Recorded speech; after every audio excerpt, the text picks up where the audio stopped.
This is a relationship that breaks every rule in the book. Some of the most dangerous predators on our planet accepting a human into their midst. Ever get the feeling you've been surrounded by lions? I get it every day. It has taken Kevin Richardson years of patience and dedication to build these unique bonds. But keeping predators in captivity is fraught with difficulty. A lion is in need of an urgent operation. A hyena cub learns to stand on all 4 feet the hard way. Oh, poor little boy. There's devastating news in one of the lion prides. There's no evidence to suggest a fight, eh? And Kevin faces a race against time to save the animals and where they live. I would hate nothing more than to see this place go and the animals in it. It's my life and soul.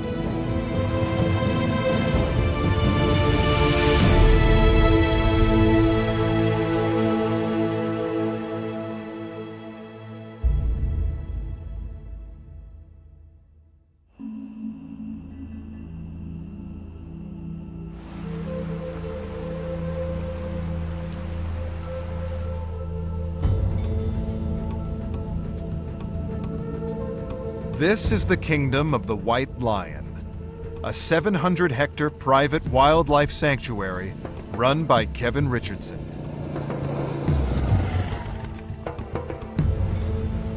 It's home to some of Africa's most dangerous and rarest predators: lions, hyenas, and 2 black leopards.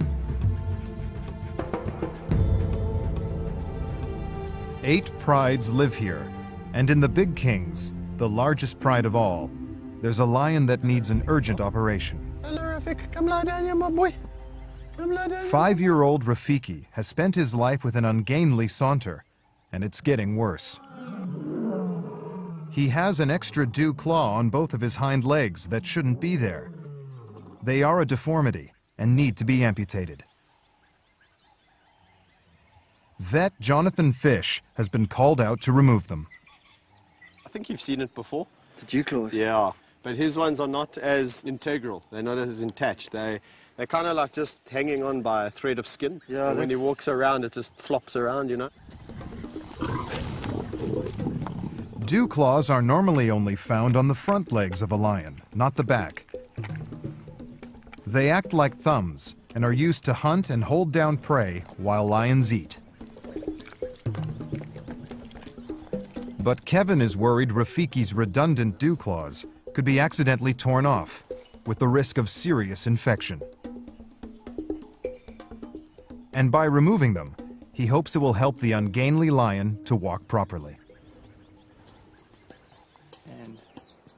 Before the operation, Rafiki needs to be anesthetized. So I think what I'll do is I'll just entice him with some pieces of meat. Yeah, Rafiki.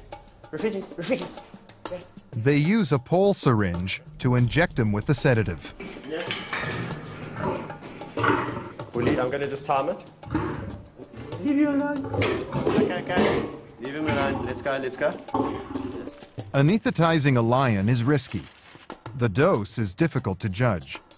Too much, and his heart could stop. Too little, and he could wake up early. Yeah. Quite a hard dose. Yeah, he's going down like a ton of bricks.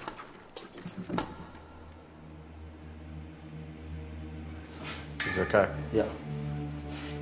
1, 2, 3, cut. Once he's safely sedated, Jonathan needs to work quickly.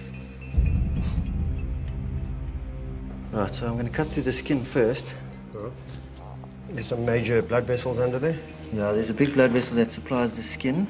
Yeah. And there's a big one that supplies the claw itself. I mean, if you can imagine having that attached to your leg and walking around with that, it must be highly irritating. No special technique there, you just... That's some things. Sure, look at that, huh?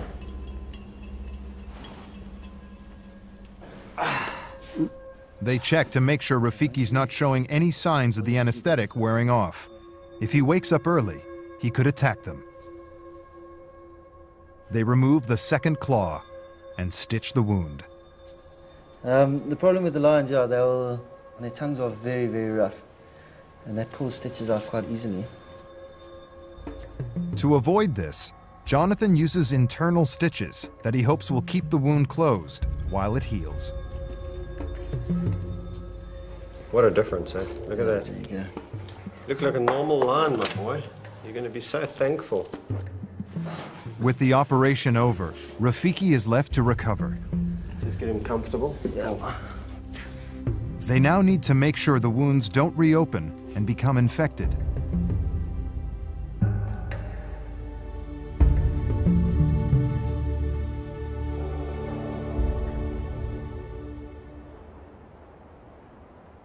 A few hours after the operation, and with Rafiki just about on all 4 feet again, he's released back into the big king's pride. Probably got a huge headache. So Rafiki's just come out and he's actually just trying to find some peace and quiet. He's gone to a spot in the shade and the youngsters keep pestering him. All the adults couldn't really be bothered. They've understood what's going on, I think. They've said, okay, leave him alone, he looks a bit grumpy. But not the youngsters. They are curious about these bandages and the smell of these bandages, and they keep on harassing him, and he's getting up and giving them a good beating and then going back down.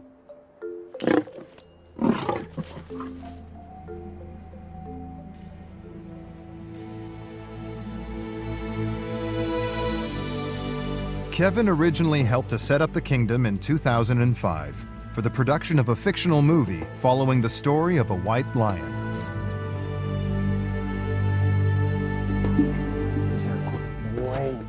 The retired stars of the film now live out their days here, alongside some of Kevin's favorite lions from his former job at another lion park. The feeding of the animals, vet's bills, and general maintenance cost up to $20,000 a month, all paid for by a private investor. But now the funding is running low, and Kevin needs to find a way for the park to become self-sufficient. If he can't, all the animals could be sold. I've made a promise to them, I made a commitment to them. So at the first hurdle, I'm not going to waver and just throw in the towel. It's far too easy. For Kevin, finding a way for the kingdom to contribute to the conservation of lions is crucial. One day he hopes to open it to the public and give educational tours. It's the day after Big King Rafiki's operation, and Kevin heads over to check up on him.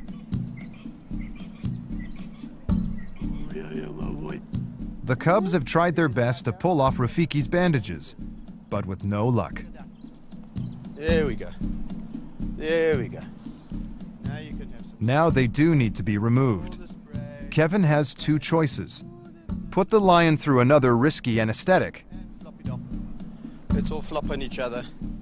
or chance taking the bandages off himself. Kevin's insight into the pride dynamics is crucial in judging the right time. Pick the wrong moment, and he will be at the mercy of over 210 kilograms of angry lion. He's in a much better mood. He's recovered quite well. And he's a lot less grumpy than he was yesterday. Eh? And I think, well, he's in a great mood. I'm going to try and take his bandages off. If I can cut through the whole length of it, he'll be able to pull it off himself.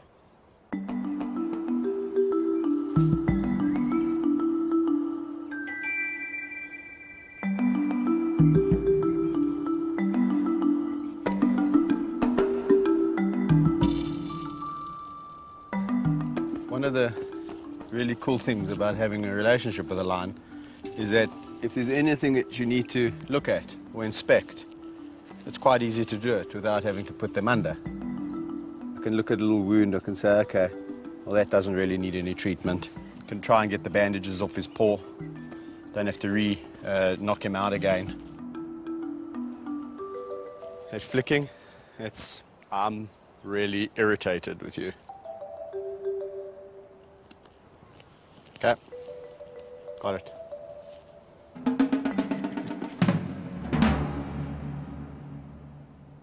With Rafiki on the road to recovery, no one is prepared for the shocking events about to unfold in another lion pride. The next morning brings heartbreaking news.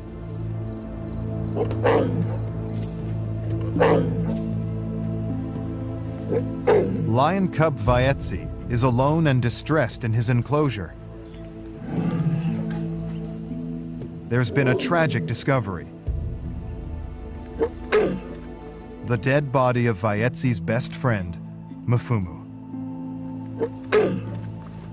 Vaetzi, who grew up with Mfumu, is now desperately craving attention. For the last 5 weeks, the two cubs had lived in a pride with 3 older lions, Tristan, Zippo, and Nash, following their successful introduction. When I got here, all the lions were around Mfumu's body, and what was quite disturbing is when I got there is that his stomach area had been opened up, so it looked like they had been feeding on him. Yesterday he seemed fine. Just before I went home, so he definitely wasn't sick. Vaetzi is a little bit scared, but I've just phoned Kevin as well to let him know what has happened, and he's on his way here. The discovery is a shock. Rodney fears the 3 older lions may have attacked and killed cub Mfumu. For Vaetzi's safety, they've been separated and put in another enclosure. As soon as Kevin arrives, it's vital they determine how Mfumu died and whether the older lions were responsible.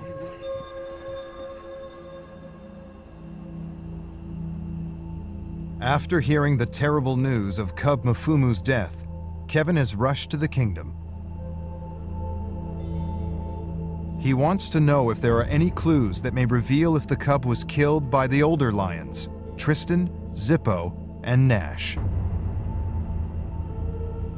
Although Mfumu and Vaetzi had lived apparently happily with the pride for over a month, introducing new lions always carries a risk. Even if it's done as carefully as possible, violent attacks can still happen. There's no evidence to suggest a fight, eh? If he was in a fight, the only way they're going to kill this guy is in the neck, immediately, a suffocating bite. While the others rip him apart. If you look here, there's absolutely no puncture wounds. No, there's nothing. Nothing in the neck. On his back legs, where they normally bite them, nothing. When lions attack, they claw and bite their prey from behind, pulling it to the ground.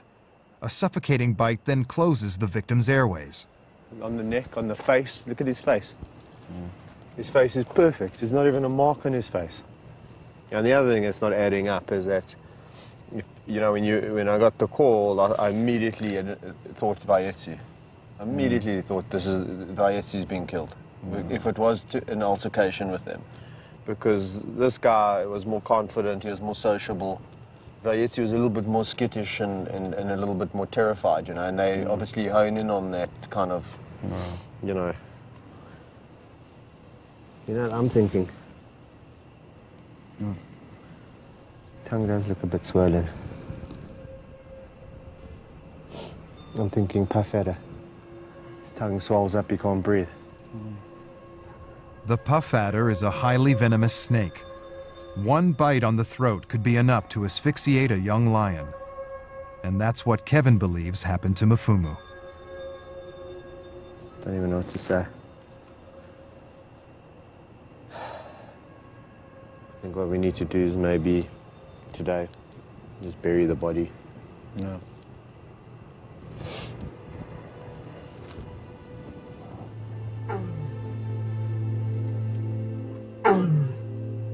It's likely that once Mfumu died, the older lions began to investigate the carcass and tear it open.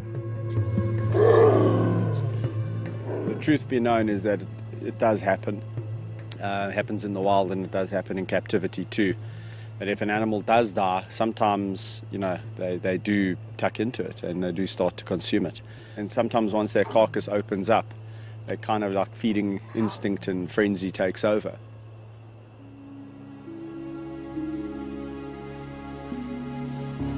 Later that day, Mfumu is laid to rest in one of the kingdom's most peaceful areas. Okay, slowly.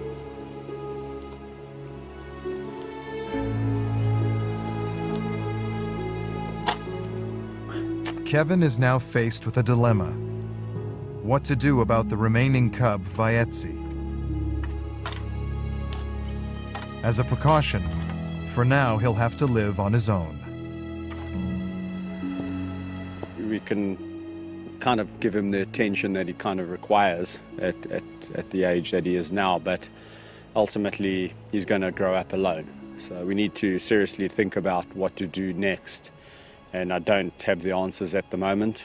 I'm just trying to get over what's gone on and how to deal with the circumstances.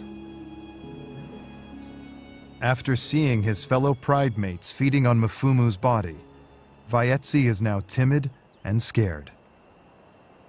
Come here, my boy. Kevin doesn't want to risk putting the grieving cub back with the older lions in case he's picked on. You know, I've worked with lions so long, and this lion's clearly missing his brother, and it'll take some time, like it does in people, for him to get over it. But he will get over it, he'll move on.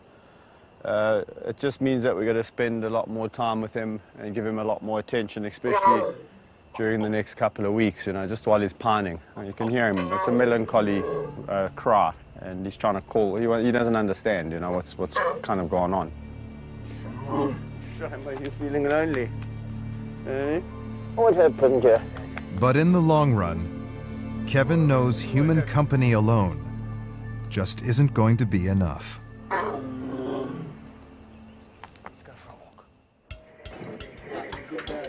Tristan, Zippo, and Nash, removed after Mfumu's death, are now being taken to meet the 3 other members of their former pride. They're going to be reintroduced to Bobcat, Bandit, and Gabby, the other half of the so-called terrible teens. Right.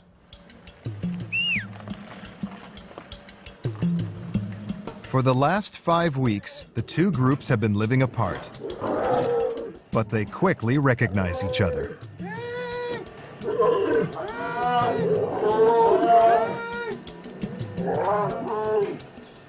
When Mfumu died, obviously that's created a bit of a problem. And what we've decided to do is let this group reunite. So the 6 have got back together. That was very peaceful. Maybe that's because you all know each other now, eh? It's a good group of lions, man. That's what I'm... This is the last empty enclosure. But now the terrible teens' pride is moving in full time. We certainly have a space predicament now at the kingdom because we don't have one free area to put lions in. This is a bit of a problem because every time I want to rotate animals around, it means we've got to take a group of animals and put them somewhere else in like a makeshift area. So it's not the ideal situation. With the reformation of the pride, the kingdom has reached capacity, and there's no money to build new enclosures. Finding ways to fund the kingdom has forced Kevin to look outside the park and outside his comfort zone. So today I'm doing a motivational talk, just talking about the lions and talking about what I do. I must say I'm feeling very, very nervous, but I think hopefully it's going to go well. Don't know what to expect because I've never done one of these before. Getting off the point, this chap is fascinating, and we reckon if we all put our resources together, we might yet save this planet. Ladies and gentlemen, please put your hands together for Kevin Richardson. Despite the alien environment, this is an avenue Kevin can ill afford to ignore. I start with them when they're really young. The will to learn is really what it's about. Businesses are willing to pay a premium to see him talk about his life with lions. None of the animals that I interact with are truly wild, as in the definition of going to the Kruger Park or into Botswana. This picture did the rounds all over the world, people saying this is this crazy ranger from South Africa, and he came across this pride of lions, and he made a really special bond. He just whispered to them. So when I read this, I was quite amused.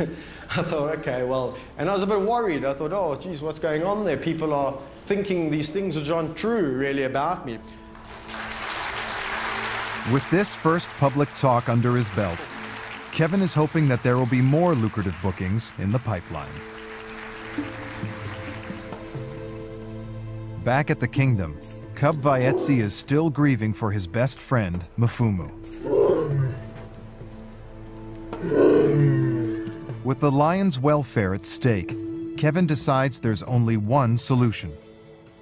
He's hoping that his former employers at a nearby lion park may have a cub of a similar age that he could pair with Vaetsi. One of our lions is in desperate need of a partner. Yeah, and he's a bit lonely. Yeah. I'm 99.9% sure we can help you out. Cool. Is it? I mean, obviously. Welcome to it. If it's platform-wide. So that's really good news. The lion park does have some females of the age that we require. So it looks like Vaetsi is going to get a partner, and this is excellent news because he's been pining over the last couple of days. He's really, every time you walk past the enclosure, he's calling and calling. The next day, Kevin heads off to the park near Johannesburg.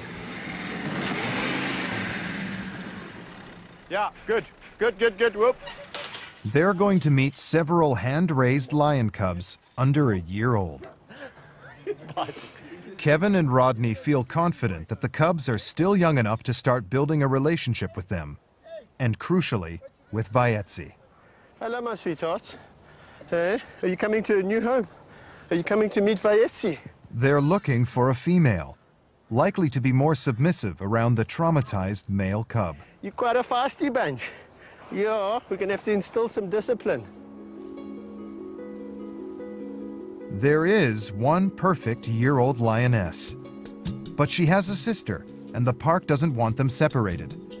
It's an extra mouth to feed, but the two show they might just have what it takes to win over Vaetsi. I think this is absolute perfect age for Vaetsi because they're slightly smaller than him, slightly younger. There's two of them. He needs a bit of confidence boosting, so he's going to feel a lot more relaxed interacting with smaller lions than he. Having spent their entire young lives at the lion park, the lionesses are not accustomed to being loaded into a van. Come on! Oh! Finally, with the help of a few tasty treats, they're on their way to the kingdom. But the big test is yet to come. Will Vaetsi accept them?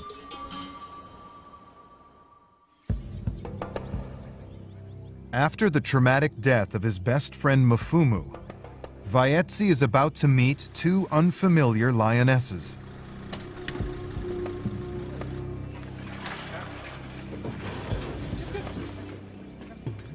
The newcomers, Livy and Ginny, are nervous. Come on. Here you go. It's their first time being introduced to a strange lion, and they're wary of Vaetsi. And without his best friend Mfumu to back him up, Vaetsi is also reluctant to make the first move. Slowly, not me. Kevin decides to step in as mediator. The funny thing is that Vaetsi is really and truly using me as a human shield.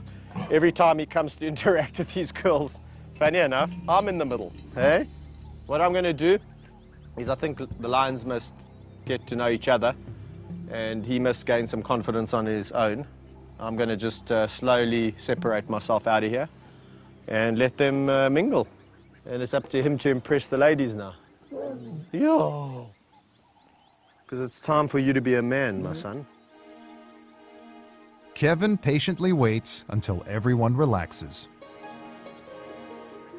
This is the kingdom kind of lions, eh? All love. This is all about love, my boy. The kingdom full of love. Here we go. But replacing the bond that Vayetzi had with Mfumu is not going to happen immediately. The next few days are key.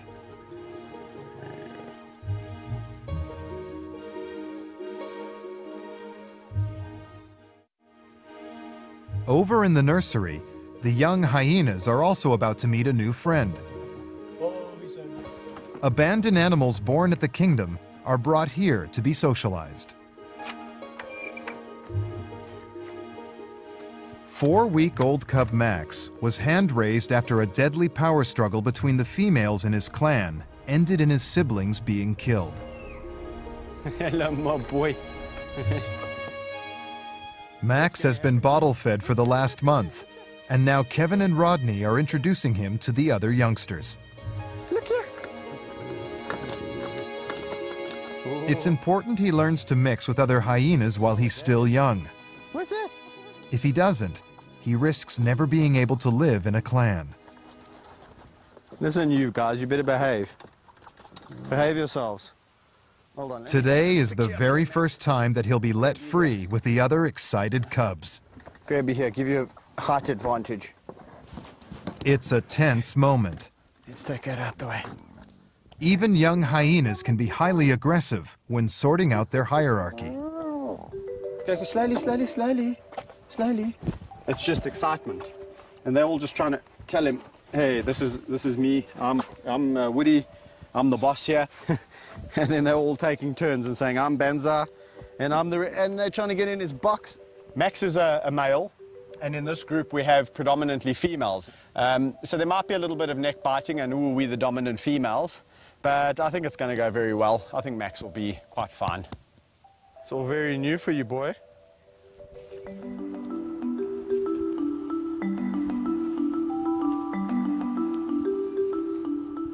So this is part of the socialization process, and we'll be doing this on an almost daily basis with Max. Every day, just give him a little bit more time with the hyenas. He can spend the days here, and then ultimately the night. There we go. The future for Max and other animals depends on Kevin financing the kingdom. To generate income, he plans to open it to the public. But first, he needs to find the investment to build suitable facilities. To help raise money, he recently set up a local volunteer program where people pay to help out at the park. For me, it's a way of getting involved and trying to make a difference. I think we live in a beautiful country, and I think this is just my way of getting involved. I think everybody has to pick what you're passionate about, and this is mine. So, yeah, I'm looking forward to working here for a long time. Kevin's wife, Mandy, is visiting the kingdom along with their son, Tyler. With the local volunteer program proving a success, there are now plans to expand it internationally. Taking paying guests from overseas could provide a significant income. But first, they need to work out a program worth paying for. Hello, Daddy. Hello, my little Alright, so hello. Did you enjoy your drive? I've just been thinking now in terms of the work. I was thinking like anti-poaching, so going out and looking for traps and things, river cleanups on the riverside, bush cutting, fire breaks, fence maintenance in terms of checking, fixing, and then possibly that idea we were thinking about the camera traps and setting up the camera traps just to see what actual wildlife is naturally occurring here, but just to get some records and see what actually is going on out there. You know, I've been discussing with Rodney about putting collars on some of the jackal that occur naturally, the leopard, the brown hyena, and seeing their movements and seeing their whereabouts. And so together with the camera traps, fantastic. I mean, we've got a natural diversity and wildlife in this area that also needs conserving.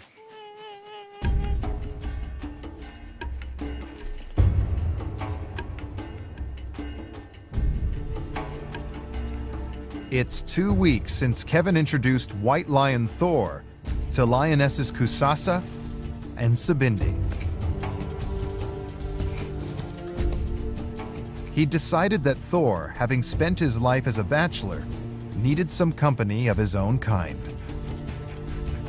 Lions are the only truly sociable cat, but it seems Thor is the exception.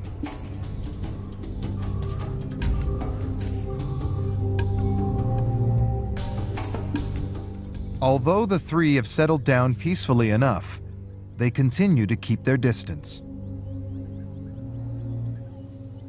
As one of the leading stars of the White Lion movie, Thor stole the limelight. Now the bachelor is seemingly too shy to make the first move on his new lady friends. What's going on with you and those girls, eh? Don't you like those girls? Why can't you just be with them like us, eh? Be nice to them. Kusasa and Sabindi have been with Thor for around about 2.5 weeks now.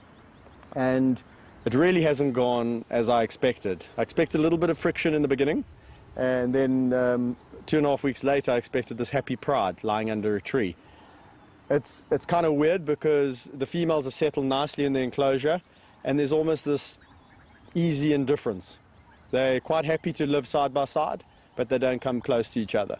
I'm glad I've tried it because, you know, if we didn't try it, we would never know, and we would always be wondering. So each to their own, you know, animals are all different, and when you think what's good for one is not necessarily good for another. After spending years building a close bond with White Lion Thor, Kevin is going to test their relationship following the introduction of the two new lionesses. He's been waiting to pick the right time, and with all peaceful in the newly formed pride, he comes to a decision. A lot of people must be thinking, well, how do you know for sure that when you go in there, he's not going to just, you know, jump on you and take you out? And it's kind of like when you know somebody over a period of time, you will understand when they're in a bad mood or a good mood, not by speaking to them, but just by looking at them. And those are the messages that Thor will send me. I haven't noticed any of that of late, so I'm going to take it one step at a time and see how it goes.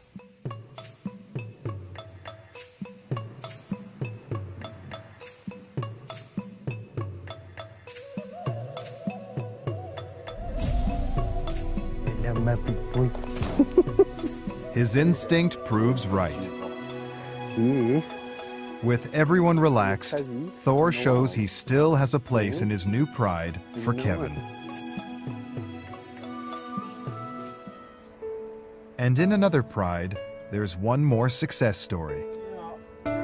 Following the traumatic loss of his best friend Mafumu, Vaetzi has spent the last few weeks getting to know lionesses Ginny and Livy. I don't mind nice bites.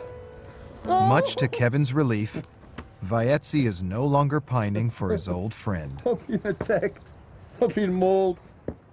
Having seen how his happiness has changed over the last couple of weeks, he's completely a relaxed, happy lion again. And they get along very, very well.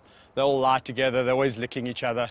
Livy, which is the paler one, is a little bit more shy, a little bit more reserved, and does take a lot of her cues from her sister, who's a little bit more, she's darker, old Ginny, and a little bit more adventurous. She was actually the first one to bond with Vaetzi. Stop it now! Oh! Once again, it's Kevin's turn to establish his place in another new pride.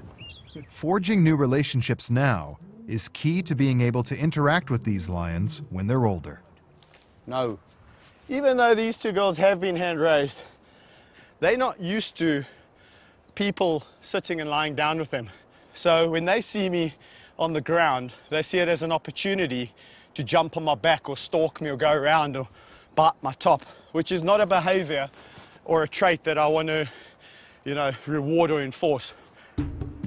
Why is it whenever I wear a fluffy top you want to eat me?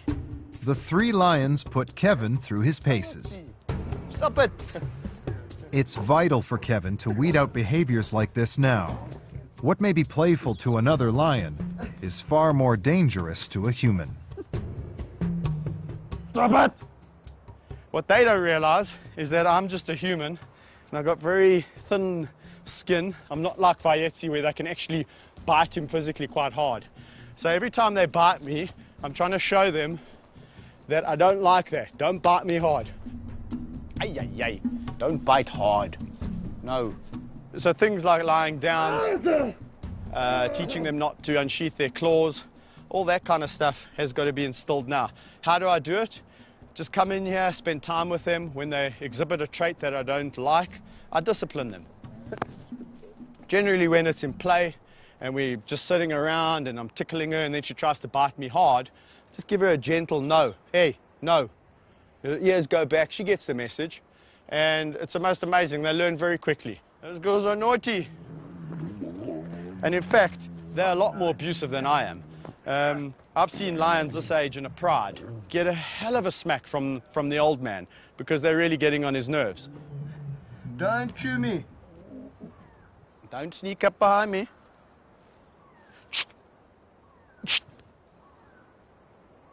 Now she's realizing that it's not about biting Kevin's hand off. She could have a good gnaw on it. If she bites me too hard, she'll get a little bit of a warning on her nose. But there we go. That's the behavior I like.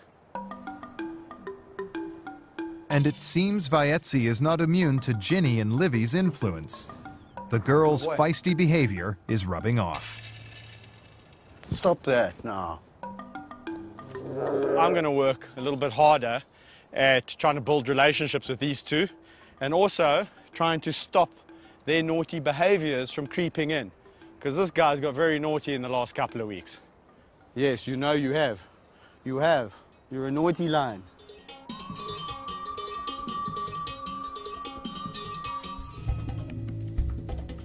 From the other side of the kingdom, there's alarming news. A bushfire has broken out and is being fanned by high winds. Without road access, it would take hours for the fire service to reach them.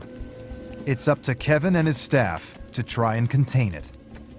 There's two things. I mean, it could burn the whole farm down, then the animals have got nothing to eat. And also it can trap animals unnecessarily. Thank goodness it's far away from the lion store. But I've seen the wind turn, eh? When the wind starts to pump, there's nothing stopping this fire. So we need to get this fire out now. Come on. Bushfires are a fact of life in South Africa. But they can have devastating consequences, destroying vast swathes of land and anything in their path.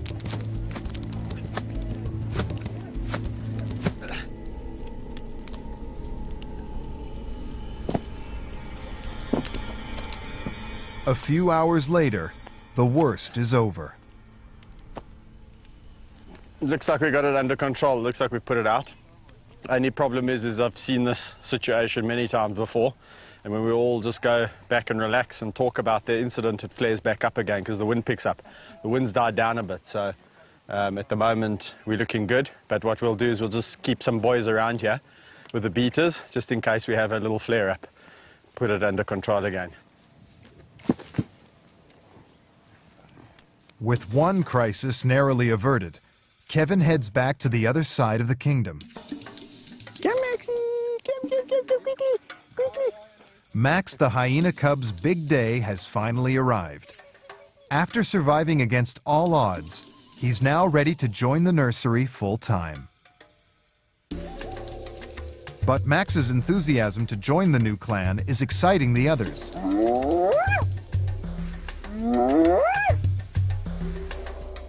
Before Kevin has a chance to take him into the enclosure, Max suddenly makes a run for it, disappearing behind the nursery's fence.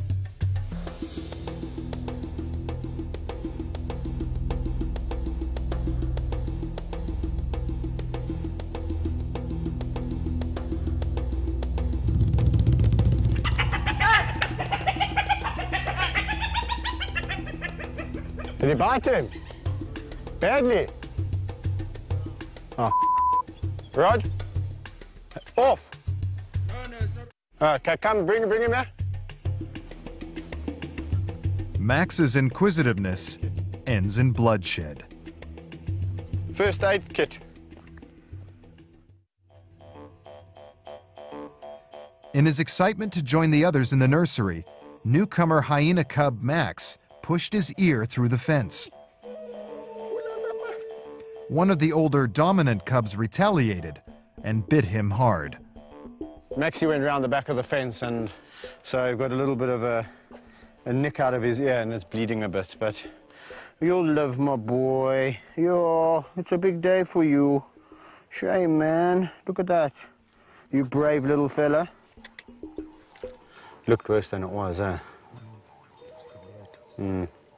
So it's not atypical for a hyena adult to react to a young hyena like Max. Max was excited, you know, running around the pens, and everyone's, you know, excitement was just a little bit too high. And he managed to, you know, grab him through the fence. We're going to put you in with those terriers. Now, there you go again, you see? There you go again. A little bit more cautiously this time. You know, hyenas are so tough. A little wound like that would probably send a human being baby to hospital for a couple of days. With Max recovered, Kevin takes him into the nursery. In no time at all, the cub forgets about his sore ear and starts to befriend the new clan. But the biggest test is still in store. At the end of every day, all the nursery residents are safely shut away in a night shelter. If Max manages to spend the night unscathed, he will be on his way to establishing his status in the clan.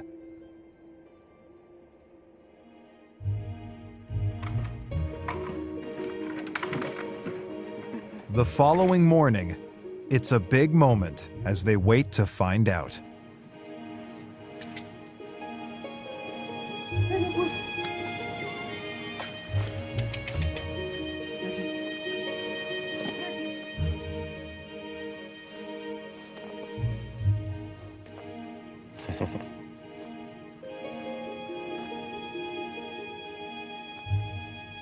This morning we came, and you're always a little bit apprehensive, but when Rod let them out, they all sprung out of the nursery, no bite marks, all just one cohesive unit. So I think it's really well done on all fronts, you know. From the fact that Max actually survived. He was just so tiny, and we were so lucky to actually intervene when we did, because I guarantee you if we didn't, he would be dead.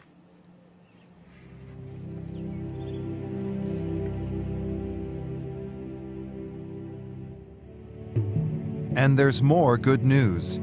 The first bookings for the International Volunteer Program are in. It means there is another way to help secure the future of the park. Kevin can now turn his attention to his long-term goal, finding a way to open the kingdom to the public. A facility like the Kingdom is really important in educating people about the plight of the lion in the wild. And you know, from my perspective, let's face it, if I'd never saw a lion in the zoo when I was a child, I probably would never have had a connection later on. So that's hopefully what a facility like the Kingdom can do. It can make one little guy change his life. He wants to grow up and be a conservation officer. Then we've done our job. At home, Mandy also hopes their hard work is finally paying off. I think it would be a long-time dream for us to finally have the Kingdom open and running, and yes, hopefully when Tyler gets big, maybe take it on and carry on with it as a family business. Certainly it's something we've been passionate about for long enough, and it's not something we're going to give up on in a hurry. So I do hope it will be going in the long term. Where are you going? So the last 6 to 8 months at the Kingdom have been really hard. It's been tough times, but things have turned around, things have looked up. We've really applied our minds to how we can make the place a success, and it's slowly turning. In the future, I think we're all feeling a lot more optimistic. However, it's still tough times. So yeah, we've just got to continue forward.